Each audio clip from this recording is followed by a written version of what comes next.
और डीलर की जो बात है, वहाँ पे जैसे सुदाग पंचायत बड़ा पंचायत है, तो सुदाग में कम से कम 4 डीलर होने की आवश्यकता है। मैं उस 4 डीलर की ओर आगे बढ़ रहा हूँ। वहाँ के चाहे वो महिला समूह हो या किन्हीं को देने की बात। अडानी और अंबानी को बचाने का और इस मुद्दे को डाइवर्ट कराने का एक तरीका है कि इन लोगों का या भारतीय इतिहास को वो मुझे लगता है कि कम जानते होंगे, और वो सिर्फ हिंदू मुसलमान को ही जानते हैं। विकलांग मतलब आपको पैरालिसिस भी हो सकता है, या फिर आप अपना याददाश्त खो सकते हैं, या फिर आपका जुबान जा सकता है, या फिर आप विक्षिप्त हो। सरकार का अगर बकाया हमको मिल जाता है तो यहाँ का जितना भी इंफ्रास्ट्रक्चर जो है कि हम उसको डेवलप सभी को नमस्कार, जोहार। इस वक्त हम मौजूद हैं खिजरी विधायक राजेश कच्छप के साथ में, और हम खास बातचीत करने के लिए बैठे हुए हैं। और आपको बता दें कि राजेश कच्छप जो है विधायक दल के उपनेता भी चुने गए हैं, तो इसके लिए दादा को सबसे पहले तो बधाई। बहुत बहुत धन्यवाद सीमा। आपके चैनल के माध्यम से मैं समस्त झारखंड वासियों का आभार कि आपके शुभकामना आशीर्वाद से दोबारा खिजरी की जनता ने सेवा करने का अवसर दिया, और साथ ही पार्टी को भी आभार कि उन्होंने एक विश्वास के साथ में पार्टी संगठन और सरकार में समन्वय बनाने के लिए मुझे एक बड़ी जिम्मेवारी दी है। दादा, एक अभी बहुत बड़ी समस्या चल रही है कि चौक चौराहे पे जगह जगह पे देखा जाए चलान बहुत लोग का कट रहा है, उसमें बहुत सारे लोग परेशान भी हैं। और दूसरा चीज क्या है कि आपके दल के साइड से, कांग्रेस के साइड से या फिर जेएमएम के साइड से एक केंद्र सरकार के ऊपर बकाया राशि का हमेशा बार बार दबाव बनाया जा रहा है, तो कहीं ये मैया समान योजना का असर तो नहीं है?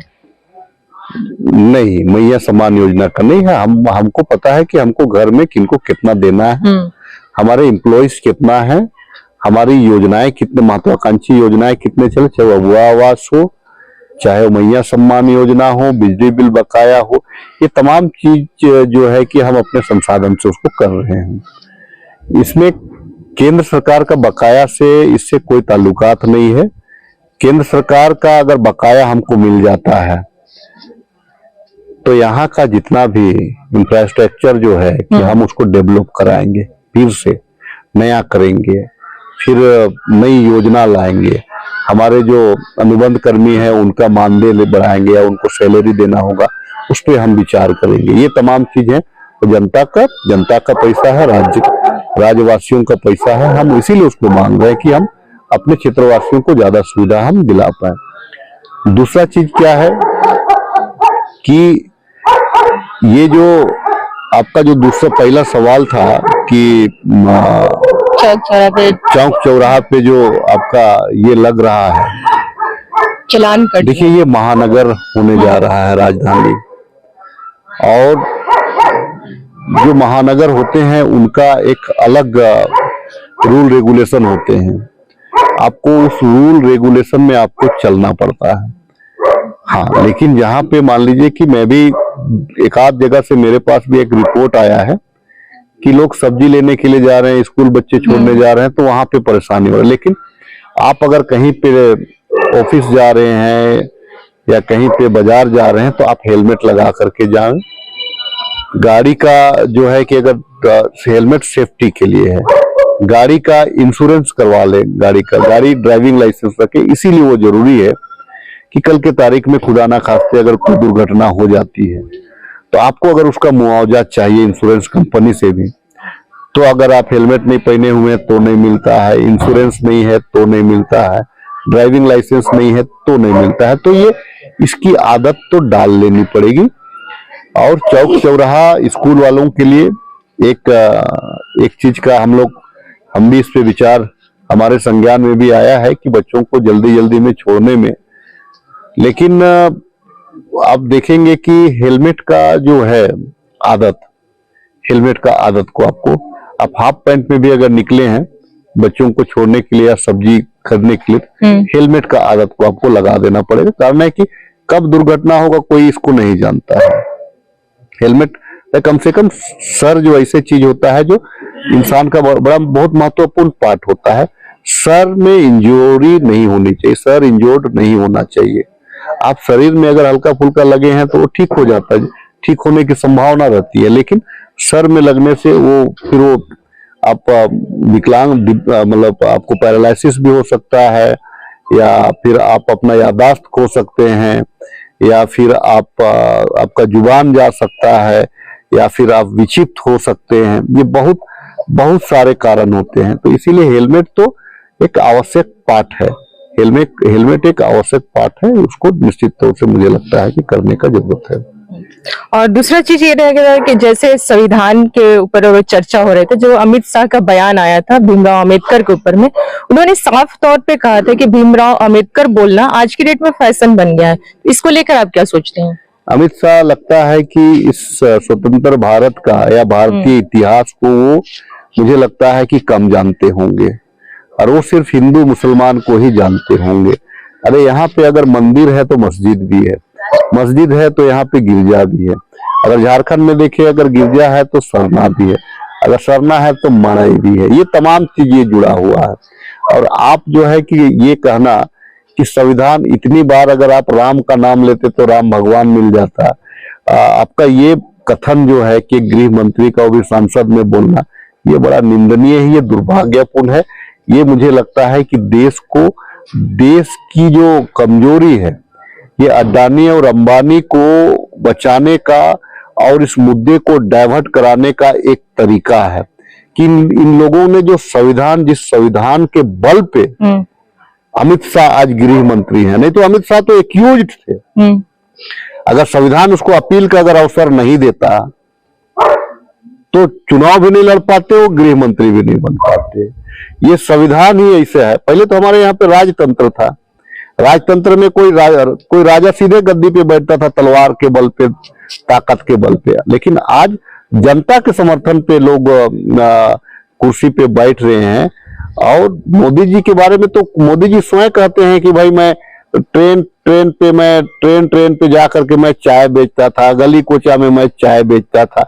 तो चाय बेचने वाला आदमी प्रधानमंत्री कैसे बन जाता? ये मैं नहीं कह रहा हूं, ये प्रधानमंत्री स्वयं बोलते हैं ना कि भाई मैं चाय बेचता था। तो ये कहने का मतलब क्या है कि प्रधानमंत्री जी को ये बात, या गृह मंत्री को ये बात नहीं बोलना कि वो अडानी को बचाने का एक माध्यम है। और बाबा साहब भीमराव अंबेडकर हमारे गुरूर हैं, हमारा ईमान है। बाबा साहब के बारे में जो भी बोलेगा वो नेस्तनाबूद हो जाएगा। और बाबा साहब का ही देन है कि आज जो है पूरा भारतवर्ष विविधता में एकता का परिचय देता है, एक सूत्र में बंधा हुआ है, और एक साथ एक कानून में सारा देश चल रहा है। इनको क्या पता है? इनको तो भाई मणिपुर के बारे में भी नहीं पता है, इनको तो 370 के बारे में भी नहीं पता है, इनको तो CNT SPT एक्ट के बारे में भी नहीं पता है। इनको तो सिर्फ और सिर्फ कैसे यहाँ का जो संपत्ति है उसका दोहन अपने पूंजीपतियों मित्रों के द्वारा कैसे कराया जाए, उनको कैसे पैसा कमवाया जाए, ताकि वे लोग चुनाव में इनको फंडिंग करे और ये लोग ज्यादा सीट ला करके अनाप शनाप निर्णय लेते रहे।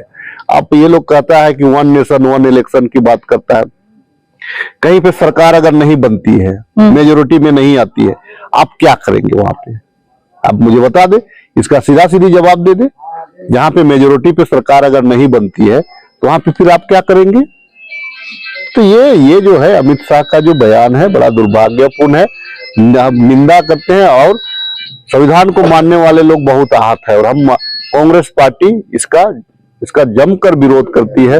रोड में भी कांग्रेस पार्टी है। और आने वाले दिनों में जब तक अमित शाह इस मामले को क्लियर नहीं करते हैं तब तक में जो है कि कांग्रेस पार्टी रास्ते पे रहेगी। इन लोगों ने राहुल गांधी के बारे में टिप्पणी किया, उनके ऊपर केस भी किया गया है। तो ये लोग जो है ना, ये लोग छिछोरा लोग है। ये लोग, उनके सांसद जो है छिछोरा है, छिछोरा पंथी की हद हो गई। इसीलिए मैं छिछोरा कह रहा हूं। एक जब शुरुआत में लगा तो उसका राइट साइड में जो आईब्रो है उसके ऊपर लगा। जब 3 घंटा के बाद में उसका सर में उसका पट्टी बंधाया, 4 घंटा के बाद में उसका पैर में पट्टी बंधाया, 8 घंटा के बाद में उसका पट्टी खुला, 7 घंटा के बाद में उसका फिर से ICU में हो गया। ये जो है ना ड्रामाबाजी है। और भारतीय जनता पार्टी वो जानती है कि भारतीय जो नागरिक है उसको बुर्बक समझती है। वो भारतीय जनता पार्टी के लोग पैसे और डिवाइड एंड रूल की, क्योंकि ये लोग अंग्रेज का ही पैदाइश से ये मतलब जो रहे हैं, अंग्रेज का ही जो है कि जो पॉलिसी जो है उनके द्वारा पैदा किया हुआ जो पॉलिसी है उस पॉलिसी पे चलने वाले लोग हैं। इस देश की आजादी के बारे में ये लोग क्या जानेंगे?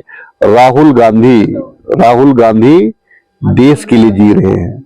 राहुल गांधी देश के बारे सोच रहे हैं। राहुल गांधी संपूर्ण भारत के बारे सोच रहे हैं। हिंदू, मुसलमान, सिख, ईसाई, बौद्ध, जैन, तमाम लोगों के लिए राहुल गांधी सोचते हैं। एक सूत्र में देश को रखना चाहते हैं। लेकिन भारतीय जनता पार्टी हिंदू, मुसलमान, सरना, ईसाई, ये अगड़ा पिछड़ा, ये सब करा करके मणिपुर में तो क्या किया? वोट बैंक के लिए जो ज्यादा संख्या जिनका है उनके पक्ष में खड़ा हो गया। अरे कहा जाता है ना कि 100 गुनाहगार छूट जाए तो छूट जाए, एक बेगुनाह को भी जेल नहीं जाना चाहिए।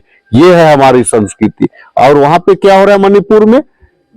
वोट बैंक के लिए पूरा हमारी बहनों का आबरू के साथ खेला गया। उनको पता नहीं क्या क्या बेइज्जत करना पड़ा, उनको घर छोड़ना पड़ रहा है। एक बार मोदी जी नहीं कह रहे, एक बार अमित शाह नहीं कह रहे। अभी जो हाथरस की घटना में, चूंकि वो शेड्यूल कास्ट से थी, वहां पे इन लोगों ने कोई, संभल में आप इन लोग का हिंदू मुस्लिम करना शुरू कर दिया, मंदिर मस्जिद शुरू कर दिया। भैया एक चीज है, तब तो आपको जो है कि पुरातत्व विभाग का ज्यादा टीम को रखना पड़ेगा आपको, कि कहाँ मोहनजोदाड़ो का कहाँ पे उसका खजाना छुपा हुआ है, हड़प्पा संस्कृति का कहाँ पे खजाना छुपा हुआ है, यहाँ आर्य लोग कैसे आए, अनार्य लोगों ने क्या किया।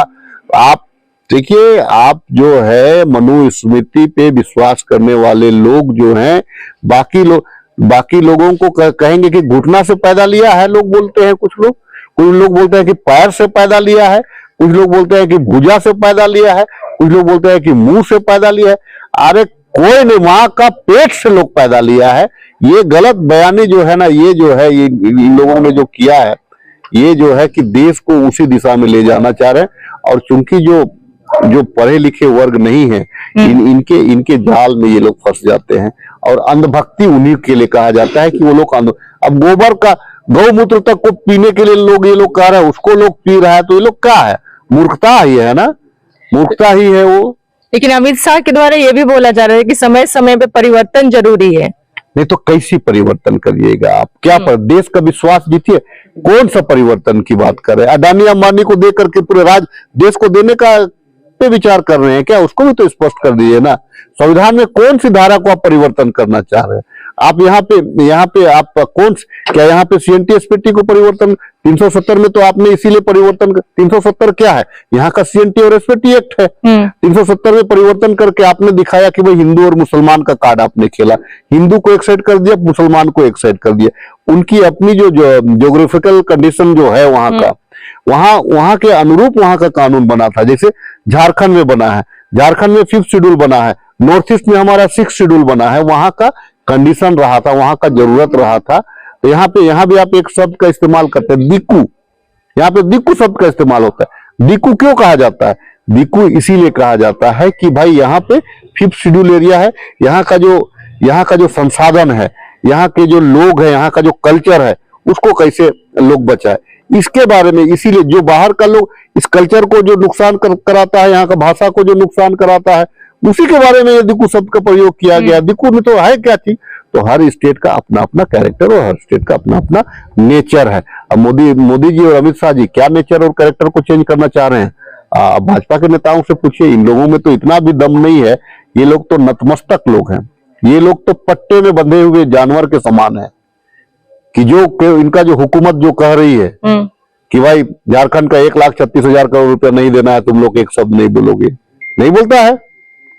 एचएससी को नहीं उसको नहीं बनाना है, नहीं बोलता है। पीएम जसवाई का रोड में जो है कि अगर कोई डिमांड कर रहा है तो हिंदू मुसलमान करा दो, नहीं बना रहा है। लोग मनरेगा का जो पेमेंट जो बाकी हुआ है तो उसमें कहता है कि भाई देश हिंदुत्व की ओर आगे बढ़ रहा है, इसमें तुमको नहीं बोलना है, तुम अपना पेट काट करके इस पे बात करो, नहीं बोलता है। तो यहाँ के सांसद के जितने लोग हैं, चुल्लू भर पानी में इन लोगों को डूब मरना चाहिए लोगों को। दादा एक लास्ट क्वेश्चन रहेगा। परसों को आप ही के क्षेत्र में सोदाग पंचायत में खाद्य आपूर्ति विभाग की ओर से एक मतलब कंप्लेन आया था। उसमें देखा गया कि जो डीलर है उनके नाम से कोई और राशन वितरण कर रहा है और बहुत सारी गड़बड़ी पाई जा रही है। इसको लेके क्या कहिएगा? नहीं, उस पर डिमांड रहा है, वहाँ एक ही डीलर है। मैं इस बार यहाँ के ये शरीफ अंसारी कुछ करके है, यहाँ के जो मैं कौन है उसको तो मैं नहीं जानता हूँ, लेकिन यहाँ पे और डीलर की जो बात है, वहां पे जैसे सुदाग पंचायत बड़ा पंचायत है, तो सुदाग में कम से कम 4 डीलर होने की आवश्यकता है। मैं उस 4 डीलर की ओर आगे बढ़ रहा हूँ। वहां के चाहे वो महिला समूह हो या किन्हीं को देने की बारी रहेगी, तो मैं उसमें आगे बढ़ रहा हूँ ताकि पारदर्शिता वो बनी रहे। राजेश कच्छप जी ने इन्होंने संविधान पे जो संशोधन की बात कर रहे थे अमित शाह, उसमें तीखी प्रतिक्रिया देते हुए अपनी बात रखा। अगर आपको इससे कुछ संबंधित कमेंट करना हो या सुझाव देना हो तो सो प्लीज हमारे कमेंट बॉक्स में आके हमें कमेंट जरूर करें। अब तक के लिए इतना ही। जोहार।